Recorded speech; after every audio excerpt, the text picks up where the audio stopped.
حضرت آدم علیہ السلام کو اپنی غلطی کا احساس ہوا تو نہ صرف وہ اپنے رب کے حضور معافی کے طلبگار ہوئے، خواستگار ہوئے، بلکہ معافی کا طریقہ، انداز اور الفاظ کی درخواست بھی کر رہے تھے کہ معافی کا کیا طریقہ ہونا چاہیے، میں پشیمان ہوں، شرمندہ ہوں، معافی مانگنا چاہتا ہوں۔ انداز، الفاظ، طریقہ کار سب کے لیے درخواست کی انہوں نے، تاکہ اللہ تعالیٰ ان کی خطا کو اپنے کرم سے، اپنی شان کے مطابق عطا کرتے ہوئے معاف کر دے۔ اس مقام پر تینوں بڑی مخلوقات کی فطرت کا فرق نمایاں ہوتا ہے۔ تینوں بڑی مخلوقات، ملائکہ، جن، فرشتے۔ ملائکہ نے معمولی لغزش پر لفظ سبحان کے ذریعے معذرت کی۔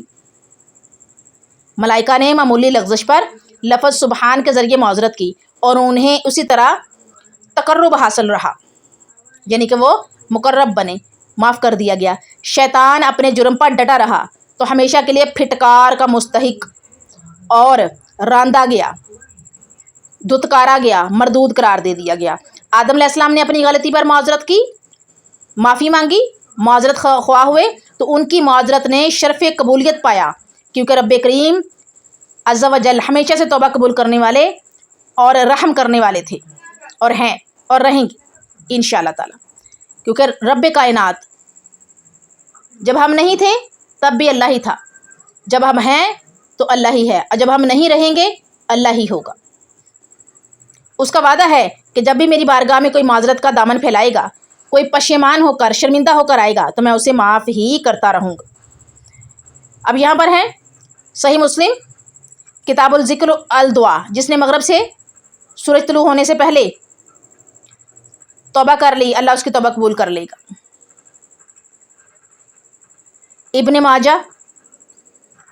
کتاب الزہد، حضرت عبداللہ بن عمر رضی اللہ عنہ نبی کریم صلی اللہ علیہ وآلہ وسلم سے بیان کرتے ہیں کہ آپ نے فرمایا، یقیناً اللہ عز و جل بندے کی توبہ قبول کرتا ہے جب تک جان حلق تک نہ پہنچ جائے۔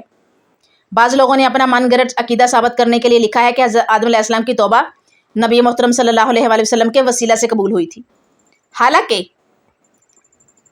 قرآن و حدیث میں اس کا بالکل بھی کوئی ثبوت نہیں ملتا۔ قرآن مجید میں سورہ الاعراف آیت نمبر 22-23 میں یہاں تک بیان فرمایا ہے کہ درخت کا پھل چکھنے کے بعد آدم علیہ السلام اور حوا علیہ السلام کا لباس اتر گیا، برہنہ یعنی کہ سارے جو ان کے شرم و حیا والے اعضاء تھے وہ ظاہر ہو گئے۔ برہنہ ہو جانے کے بعد بھی وہ اپنی شرم گاہوں کو جنت کے پتوں سے ڈھانپ رہے تھے۔ اس موقع پر اللہ تعالیٰ نے فرمایا، اے آدم، کیا میں نے تمہیں اس درخت کے قریب جانے سے نہیں روکا تھا؟ اگر حضرت آدم علیہ السلام نے نبی محترم صلی اللہ علیہ وسلم کا وسیلہ پیش کیا ہوتا تو قرآن مجید اس کا ضرور تذکرہ کرتا۔ کیا اللہ تعالیٰ نے اصل حقیقت کو اپنے بندوں سے چھپا لیا ہے؟ نعوذ باللہ من ذالک۔ اللہ تعالیٰ نے قرآن میں سارا واقعہ بتایا نا، اللہ تعالیٰ نے قرآن میں ہمیں جو ہے وہ بیان کیا اور ہم تک پہنچا ہے، تو کیا اللہ تعالیٰ نے یہ چھپانا تھا کہ آدم علیہ السلام نے جو ہے وہ وسیلہ دیا ہے نبی صلی اللہ علیہ وآلہ وسلم کا؟ تو کیا اللہ تعالیٰ اصل حقیقت کو اپنے بندوں سے چھپاتا ہے؟ نعوذ باللہ من ذالک، ایسا ہرگز نہیں ہے۔ یہ ایسا الزام اور بہتان ہے جس کا ایک مومن تصور بھی نہیں کر سکتا۔ جن کلمات کے ذریعے توبہ قبول ہوئی ان کے بارے میں اللہ تعالیٰ فرمایا رہا ہے کہ آدم علیہ السلام نے وہ کلمات اپنے رب سے سیکھ لیے جو یہ ہیں۔ کون سے ہیں بلا؟ ربنا ظلمنا انفسنا وان لم تغفر لنا وترحمنا لنکونن من الخاسرین، سورہ اعراف آیت نمبر 23۔ اے ہمارے رب، ہم نے اپنے آپ پر ظلم کیا، اگر تو نے ہمیں معاف نہ فرمایا اور رحم نہ کیا تو ہم گھاٹا پانے والوں میں سے ہو جائیں گے۔ اللہ کا اپنے بندوں کو معاف کرنے کے لیے قسمیں اٹھانا، سورہ صحیح بخاری باب کلام الرب۔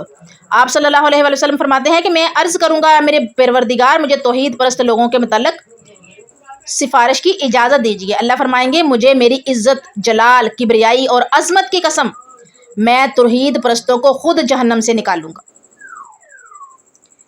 اب اس کے جو مسائل ہیں اس آیت کے حوالے سے، آیت نمبر 37 کے حوالے سے دیکھیے گا۔ پوائنٹ نمبر 1 ہے، انسان کو اپنے رب کے حضور توبہ کرنی چاہیے، اللہ تعالیٰ توبہ قبول کرنے والا نہایت مہربان ہے۔ ٹھیک ہے، اس آیت کا یہ لب الباب ہے، یہ مسئلہ ہے اس کا۔ تفسیر بالقرآن، اللہ رحم کرنے اور توبہ قبول کرنے والا ہے، یعنی کہ یہ قرآن سے میں تفسیر بیان کر رہی ہوں، آپ لوگوں کو قرآن سے آپ لوگوں کو حوالے دے رہی ہوں کہ اللہ رحم کرنے والا اور توبہ قبول کرنے والا ہے۔ اللہ غفور ہے، سورہ الحجر آیت نمبر 49۔ اللہ تعالیٰ رحیم ہے، سورہ زمر آیت نمبر 53۔ اللہ تعالیٰ رحمان ہے، سورہ فاتحہ آیت نمبر 2. اللہ ہی بندوں کی توبہ قبول کرتا ہے، سورہ شورى آیت نمبر 25. اللہ بخشنے اور رحمت کرنے والا ہے، سورہ کہف آیت نمبر 58. اللہ کی رحمت ہر چیز سے وسیع ہے، سورہ اعراف آیت نمبر 156. کشتیوں کا غرق ہونے سے بچنا اللہ کی رحمت کا نتیجہ ہے، سورہ یاسین آیت نمبر 43. اللہ کی رحمت سے گمراہی مایوس ہوں گے، جو گمراہ ہیں وہی مایوس ہوں گے، سورہ حجر آیت نمبر 56. اللہ کی رحمت سے مایوس نہیں ہونا چاہیے، سورہ زمر آیت نمبر 53. اللہ تعالیٰ کے مومنوں پر خاص رحمت ہوتی ہے، سورہ احزاب آیت نمبر 43. آیت نمبر 38 دیکھیے گا، قُلْ نَهْبِطُوا مِنْهَا جَمِيعًا فَإِمَّا يَأْتِيَنَّكُم مِّنِّي هُدًى فَمَن تَبِعَ هُدَيَا فَلَا خَوْفٌ عَلَيْهِمْ وَلَا هُمْ يَحْزَنُونَ. قُلْنَا ہم نے کہا، اہبطوا تم اتر جاؤ، منہا جہاں سے، جمیعاً سب، فاپس اما جب، یاتینکم تمہیں پہنچے، منی میری طرف سے، ہدن کوئی ہدایت، فمن تابعہ سو جو چلا، ہدا یا میری ہدایت، فاپس لا نہیں، خوفن کوئی خوف، علیہم ان پر، اور لا نہیں، ہم وہ، یحزنون غمگین ہوں گے. ہم نے حکم دیا تم سب یہاں سے اتر جاؤ جب تمہارے پاس میری ہدایت پہنچے. جنہوں نے میری ہدایت کی پیروی کی تو ان پر کوئی غم اور خوف نہیں.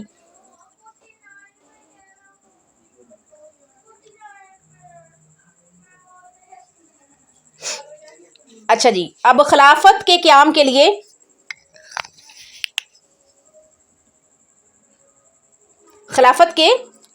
آدم علیہ السلام کو زمین پر اترنے کا حکم اور خلافت کی ذمہ داریاں پوری کرنے پر بے خوف اور تابناک مستقبل کی ضمانت. ٹھیک ہے، بے خوف اور تابناک مستقبل کی ضمانت ہے خلافت کی ذمہ داریاں پوری کرنے پر. اللہ تعالیٰ نے فرمایا کہ تمہاری توبہ قبول ہوئی، لیکن آسمان سے اترنا تمہارا یقینی ہے، لہذا جنت سے نکل جاؤ اور تم زمین پر جا کر شیطان کی سازشوں کا مقابلہ کرتے ہوئے اپنی ذمہ داریاں احسن طریقے سے نبھانے کی کوشش کرو. یاد رکھنا، تمہارا زمین پر جانے کا یہ معنی نہیں کہ تم شتر بے مہار کی طرح جدھر چاہو نکل کھڑے ہونا، بلکہ تمہیں مسلسل ہدایت اور ایک دستور حیات دیا جائے گا جس کے مطابق تمہیں انفرادی، اجتماعی، سماجی، معاشرتی، معاشی، سیاسی زندگی کا ہر گوشہ، ہر کونا اور ہر زاویہ، یعنی کہ ہر اینگل سے اس کے مطابق ڈھالنا ہوگا. یہی خلافت کا تقاضا اور تمہاری زندگی کا اصل مقصد ہے. جس نے اس ہدایت نامے کی پابندی کی اسے دنیا کی زندگانی میں امن و سکون ملے گا اور آخرت میں کوئی خوف اور کسی قسم کی پریشانی نہیں ہوگی. اس کے جو مسائل ہیں، اللہ تعالیٰ کی ہدایت کے مطابق زندگی گزارنے والا خوف و غم سے محفوظ رہے گا. اللہ تعالیٰ کی ہدایت کے مطابق زندگی گزارنے والا خوف و غم سے محفوظ رہے گا. انسان اللہ تعالیٰ کے نازل کردہ دستور حیات کا پابند ہے. اور پوائنٹ نمبر 3 ہے، اللہ تعالیٰ کی نازل کردہ ہدایت ہی کامل اور حقیقی ہدایت ہے. اب ہم قرآن کریم سے دیکھیں گے تفسیر بالقرآن. بے خوف کون ہے؟ بے خوف کون ہے؟ اللہ کی ہدایت پر عمل کرنے والا بے خوف ہے. سورہ بقرہ آیت نمبر 38. اولیاء اللہ کو کوئی خوف نہیں ہوگا. اللہ کے دوست اولیاء اللہ ہیں. ہم آج اپنے آپ کو سیدھا کر لیں، اپنے قبلے درست کر لیں، اپنے منہ سیدھے کر لیں، توحید پرست بن جائیں، ہم بھی اللہ کے دوست بن جائیں گے، ولی بن جائیں گے. سورہ یونس آیت نمبر 62. اور اللہ اور آخرت پر یقین رکھنے والے کا کوئی ڈر نہیں ہوگا. سورہ مائدہ آیت نمبر 69.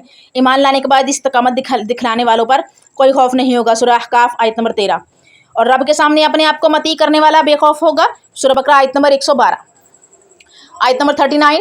اور اللہ دینا، وہ لوگ جو کفر کیا جنہوں نے، اور کذبوا اور جھٹلایا بھی آیاتنا ہماری آیات کو، اولئک وہی اصحاب النار دوزخ والے ہیں، اصحاب والے نار دوزخ، ہم وہ فیہا اس میں خالدون ہمیشہ رہیں گے. والذین کفروا وکذبوا بآیاتنا اولئک اصحاب النار ہم فیہا خالدون. اور جنہوں نے انکار کیا ہماری آیات کو جھٹلایا وہ جہنمی ہیں اور اس میں وہ ہمیشہ رہیں گے. اب جو کنیکشن ہے اس کا کلام ہے، جو کلام ہمارا چل رہا ہے، جنہوں نے اللہ تعالیٰ کے احکامات کی پیروی نہ کی ان کا انجام، جنہوں نے اللہ تعالیٰ کے احکامات کی پیروی نہ کی ان کا انجام کیا ہوگا. دیکھیے گا ذرا، قرآن مجید کا یہ انداز فکر ہے اور اسلوب بیان ہے، بیان کرنے کا جو طریقہ ہے، اسلوب ہے، اور جو فکر کا انداز ہے وہ کیا ہے؟ وہ یہ ہے کہ جب انعام و اکرام کا تذکرہ کرتا ہے نا اللہ تعالیٰ، قرآن کرتا ہے، اللہ ہی ظاہر سے بتا اللہ تعالیٰ نے اس میں کیا ہے، تو ساتھ ہی برائی کا جو انجام ہے، برائی کے جو ہے وہ تکلیفیں ہیں، برائی کا جو رزلٹ ہے، نتیجہ ہے، اس کے بارے میں بھی فوری طور پر ڈرایا گیا، دھمکایا گیا، انتباہ کیا گیا، تاکہ قرآن کا مطالعہ کرنے والا بیک وقت ایک ہی وقت میں یہ سمجھ جائے کہ نیکی کے کیا فوائد ہیں اور برائی کے کیا نقصانات ہیں۔ یہاں اللہ تعالیٰ کے احکامات، ارشادات کا انکار اور اس کی تکذیب کرنے والوں کو خبردار کیا جا رہا ہے۔ تکذیب مطلب انکار کرنے والے، جھٹلانے والے، ٹھیک ہے، ان کو خبردار کیا جا رہا ہے کہ اگر تم اللہ تعالیٰ کی ذات کے منکر اور اس کے احکامات کا انکار، تکذیب کرتے رہے تو تمہیں جہنم کی آگ میں ہمیشہ رہنا ہوگا۔ اب دیکھیے گا یہاں آگے صحیح بخاری میں ہے، کتاب بداء الخلق، باب صفت النار، حضرت ابو ہریرہ رضی اللہ عنہ بیان کرتے ہیں کہ یقیناً اللہ تعالیٰ کے رسول صلی اللہ علیہ وسلم نے فرمایا تمہاری یہ آگ جہنم کی آگ کا 17واں حصہ ہے۔ عرض کیا گیا اللہ کے رسول یہی آگ جلانے کے لیے کافی تھی؟ آپ صلی اللہ علیہ وسلم نے فرمایا اس آگ سے وہ 69 حصے زیادہ ہے اور ان میں سے ہر حصے کی گرمی اس جیسی ہے۔ اب آپ دیکھ لیجئے، امیجن کیجئے گا ذرا، جو دنیا میں آگ ہے نا جس پہ ہم کھانا بناتے ہیں اور مختلف جگہوں پہ استعمال کرتے ہیں، وہ 17 حصے ہیں۔ کتنے حصے ہیں؟ کیا بولا تھا میں نے ابھی؟ کتنے؟ 17 ہی بولا تھا، 17واں حصہ ہے 17، جبکہ 69 حصے زیادہ ان میں سے ہر کسی کی گرمی اس جیسی ہے۔ جو جہنم کی آگ ہے نا اس کا 17 حصے اس کے دنیا میں موجود ہیں، باقی کے جو ہیں وہ جہنم میں ہیں۔ دیکھ لیجئے کہ ہمارا جو ہے وہ جلتی ہوئی آگ کے اوپر کوئی برتن رکھا ہو، اس کو ہاتھ لگ جائے تو ہم سے برداشت نہیں ہوتا، ہماری چیخیں نکل جاتی ہیں، ہماری جو جلد ہے وہ کھلڑی اتر جاتی ہے، تو ہم وہ جہنم کی آگ کیسے برداشت کریں گے؟ اللہ تعالیٰ کی ذات اور اس کے احکامات کا انکار اور تکذیب کرنے والے ہمیشہ جہنم میں رہیں گے۔ اب قرآن تفسیر بالقرآن دیکھتے ہیں، قرآن اس سے بارے میں کیا تفسیر کرتا ہے۔ جہنم میں ہمیشہ رہنے والے لوگ، مشرک جہنم میں ہمیشہ رہیں گے، سورہ بقرہ آیت نمبر 39۔ کافر اور تکذیب کرنے والے جہنم میں ہمیشہ رہیں گے، سورہ زخرف آیت نمبر 74۔ منافق ہمیشہ جہنم میں رہیں گے، سورہ توبہ آیت نمبر 68۔ اللہ رسول کی نافرمانی جہنم میں ہمیشگی کا سبب ہوگی، سورہ جن آیت نمبر 23۔ اور اللہ کے دشمن جہنم میں ہمیشہ رہیں گے، سورہ فصلت آیت نمبر 28۔ اب آیت نمبر 40 دیکھ لیجئے گا، یا بنی اسرائیل اذکروا نعمتی التی انعمت علیکم واوفوا بعہدی اوفی بعہدکم وایای فارہبون۔ یا بنی اسرائیل، اے اولاد یعقوب، اے یعقوب کی اولاد، اذکروا تم یاد کرو، نعمتی یا میری نعمت، التی جو انعمت میں نے بخشی، انعام کی میں نے، علیکم تم پر، واوفوا اور پورا کرو، بعہدی میرا عہد، میرا وعدہ، اوفی میں پورا کروں گا، بعہدکم تمہارا وعدہ، وا اور ایایا اور مجھ ہی سے، فرحبون ڈرو۔ اے بنی اسرائیل میری نعمت کو یاد کرو جو میں نے تم پر انعام کی، اور میرے وعدہ کو پورا کرو، میں تمہارے وعدہ کو پورا کروں گا، اور مجھ ہی سے ڈرتے رہو۔ حضرت آدم علیہ السلام کی نسل میں حضرت یعقوب علیہ السلام کی اولاد۔ اب یہاں پر جو ہے بنی اسرائیل کا ذکر ہے، ایک اور تذکرہ جو ہے وہ چھڑنے لگا ہے، ایک اور ٹاپک اس کے اندر آنے لگا ہے، اور کس طرح سے آنے لگا ہے یہ اس ذرا قرآن کریم کا طریقہ انداز جو طریقہ ہے جن کے انداز فکر اور اسلوب دیکھیے گا ذرا، کہ ابھی تذکرہ ہو رہا ہے آدم علیہ السلام کا، تذکرہ ہو رہا ہے آدم علیہ السلام کا، اللہ کے انعامات و کرامات کا، جہنم اور جنت کا، ٹھیک ہے۔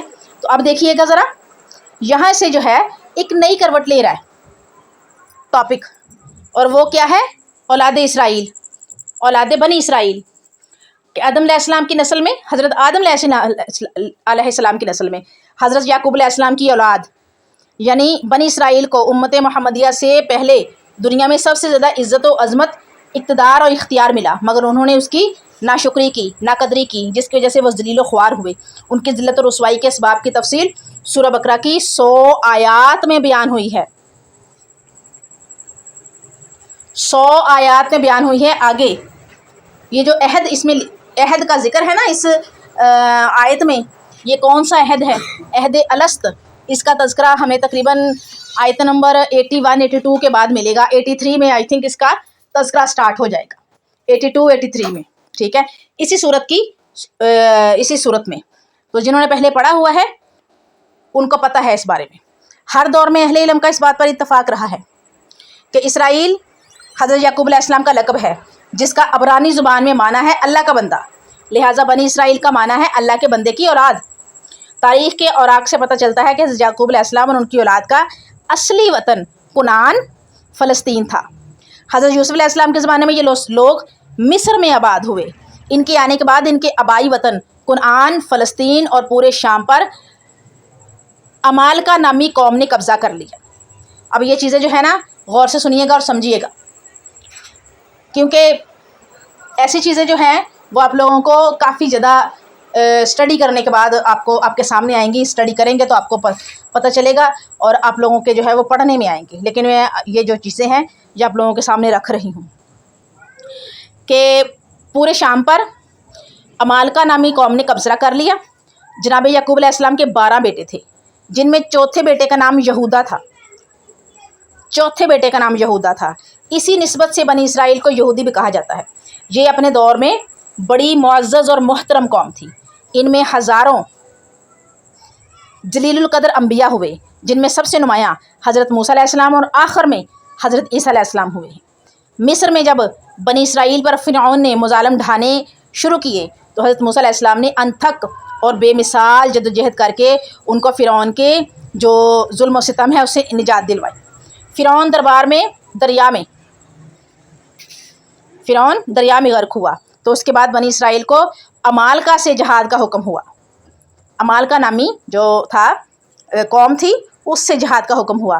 بنی اسرائیل یعنی کہ اولاد یعقوب فلسطین کی طرف چلے تو قریب جا کر جب انہیں عمالقہ کی طاقت کا علم ہوا تو انہوں نے حضرت موسیٰ علیہ السلام سے صاف کہہ دیا، اے موسیٰ تم اور تمہارا خدا لڑو، ہم تو یہی ٹھہریں گے۔ حضرت موسیٰ علیہ السلام نے بہت سمجھایا مگر انہوں نے جہاد سے انکار کر دیا، جس کی پاداش میں، جس کے نتیجے میں انہیں 40 سال طیا کے صحرا میں، ایک صحرا ہے طے یا طیا لفظ ہے ایک، اس کے صحرا میں بطور سزا رہنا پڑا۔ یہاں حضرت موسیٰ علیہ السلام اور حضرت ہارون علیہ السلام دنیا سے جا چکے ہوئے ہیں، یعنی کہ ان کی وفات ہو چکی۔ پھر انہوں نے یوشع بن نون کی زیر کمان جہاد کیا۔ ان کی کیا کہتے ہیں اس کو، زیر سرپرستی، ان کے ہاتھ کے نیچے، ان کے ہاتھ پہ بیعت کر کے، یوں سمجھ لیجئے میں سادہ لفظوں میں کہہ رہی ہوں کہ ان کی زیر کمان، ان کی نگرانی، ان کے پیچھے، ان کی مدیت میں کمان یعنی کہ ان کی زیر کمان جہاد کی اور فاتحانہ انداز میں فلسطین داخل ہوئے۔ بنی اسرائیل میں مجموعی طور پر یہودی اور عیسائی دونوں شامل ہیں، لیکن بعض مقامات پر بنی اسرائیل سے مراد صرف یہودی ہوتے ہیں، جس کا علم قرآن مجید کے سیاق و سباق سے ہوتا ہے۔ اس کے سیاسی و مذہبی رہنماؤں، حکمرانوں اور عوام کے گھناؤنے کردار کا قرآن مجید کی ابتدا میں بیان کرنے کا مقصد یہ ہے کہ نزول قرآن کے وقت میں یہ 2 بڑے مذہب تھے، عیسائی اور یہودی۔ باقی مذاہب ان کی بگڑی ہوئی شکلیں تھیں۔ ہندوستان میں جسے قدیم تاریخ میں بلاد الہند کہا جاتا ہے، ہندو اپنے مذہب کو 3000 سال پرانا مذہب ثابت کرتے ہیں۔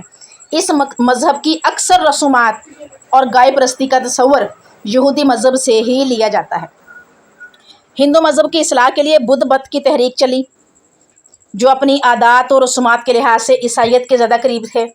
معلوم ہوتا ہے کہ انہی وجوہات کی بنیاد پر سورہ بقرہ کو قرآن مجید کی ابتدا میں رکھا گیا ہے، تاکہ قرآن مجید کا مطالعہ کرنے والے شخص کے ذہن میں شروع سے ہی بنیادی امور اور باقی جو چیزیں ہیں وہ نقش ہو جائیں کہ پہلی اقوام، جو پہلی قومیں تھیں، بالخصوص خاص طور پر بنی اسرائیل کے عروج و زوال کے اسباب، عروج کا زمانہ اور زوال کا زمانہ کیا تھا، وہ کیوں ذلت و رسوائی کے اندھے کنویں میں الٹے ہو کر گرے، اس کے پیچھے ان کے علماء اور سیاسی رہنماؤں کا کیا کردار تھا، ان کے جو عالم تھے وہ اور جو سیاسی رہنما تھے انہوں نے کیا کیا کرتوتیں کی۔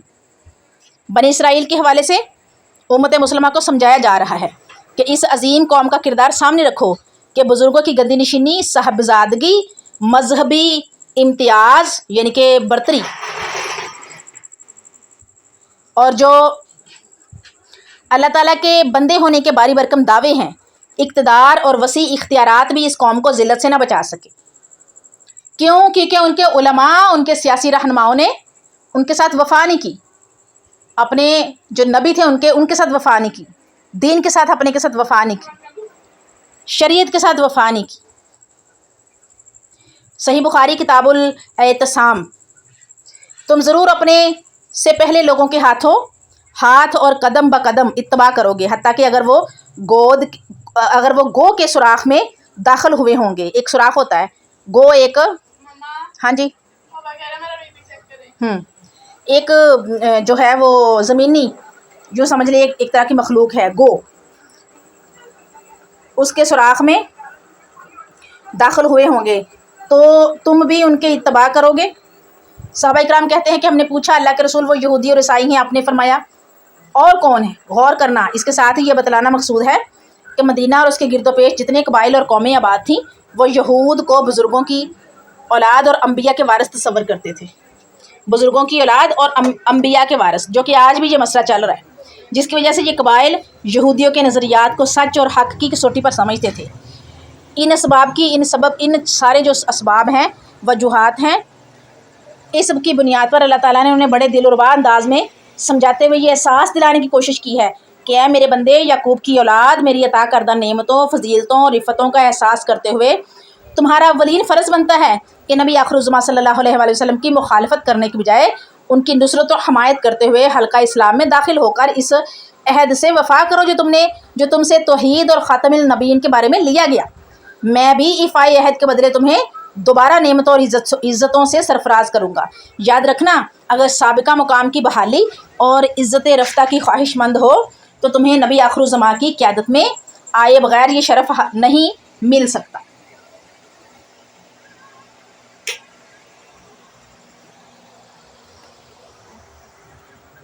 اس کے لیے یہ جو امور ہیں ذکر کیے جا رہے ہیں ان کو بجا لانا ضروری ہے. چنانچہ بنی اسرائیل کو پہلے خطاب میں ابتدائی سبق اور تورات و انجیل کی بنیادی تعلیمات کی یاد دہانی کے طور پر 16 باتیں ارشاد فرمائی گئی ہیں. 16 باتیں ارشاد فرمائی گئی ہیں. میری نعمتوں کو ہر دم یاد رکھا کرو، نمبر 1. نمبر 2، تم عہد وفا کرو گے تو تمہارے ساتھ بھی ایفائے عہد ہوگا. نمبر 3، ہمیشہ اللہ ہی سے ڈرتے رہو. نمبر 4، قرآن جت پر ایمان لاؤ کیونکہ یہ تورات و انجیل کی تصدیق کرتا ہے. نمبر 5، سب سے پہلے تم ہی کفر کرنے والے نہ بنو. نمبر 6، دنیا کی معمولی مفاد کے بدلے میں اللہ کی آیات کو فروخت نہ کرو.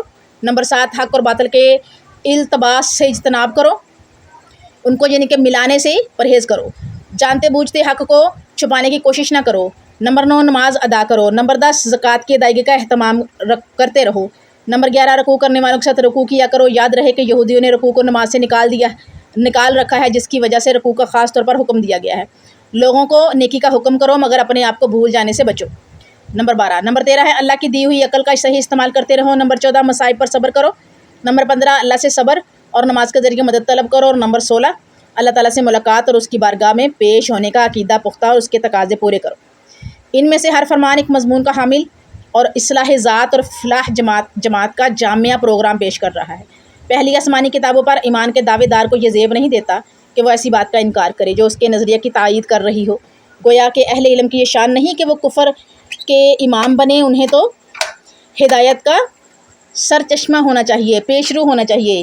مسائل ہیں، اللہ تعالیٰ کی نعمتوں کو یاد رکھنا چاہیے، اللہ سے کیے ہوئے وعدوں کی پاسداری کرنی چاہیے اور اس کا خوف دل و جان میں بسائے رکھنا چاہیے. اچھا جی، یہ لیں جی، اتنی تفصیل کے ساتھ میں نے آپ لوگوں کے سامنے اس کی ہسٹری رکھی ہے تاکہ آپ لوگ یہاں سے جان لیں سورہ بقرہ کے حوالے سے. اور سورہ بقرہ جو ہے چونکہ ہم پڑھ رہے ہیں اور آگے بھی پڑھیں گے، آگے آنے والے جو مسئلے مسائل ہے، جو بھی اس میں جو ٹاپکس جو ہے وہ ہم ڈسکس کریں گے، جو اللہ تعالیٰ نے ہمیں بتلائے ہیں قرآن کریم کے ذریعے، نبی صلی اللہ علیہ وسلم نے ہم تک پہنچائے ہیں، ہم ان کو سمجھ سکیں. تو یہ تھوڑی سی ہسٹری میں نے آپ کے سامنے رکھی تھی، یہ ضروری تھی تاکہ آگے جب ہم اس کو پڑھیں تو آپ لوگوں کو اس کو اچھے سے سمجھنے میں آسانی ہو جائے.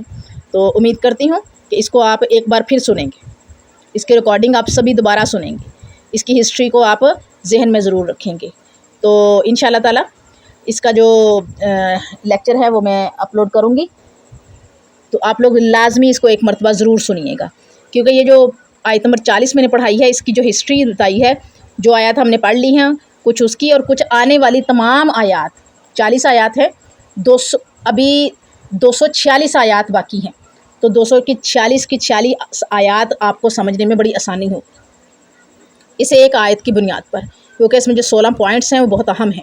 تو اس پہ جو ہے وہ انسان کی جو لائف ہے اس کی یوں سمجھ لیجئے کہ ایک بیس بنتی ہے، بنیاد جو ہے وہ بنتی ہے، اور اس پر عمل کرنے سے جو ہے وہ بہت ساری آسانیاں ملتی ہیں.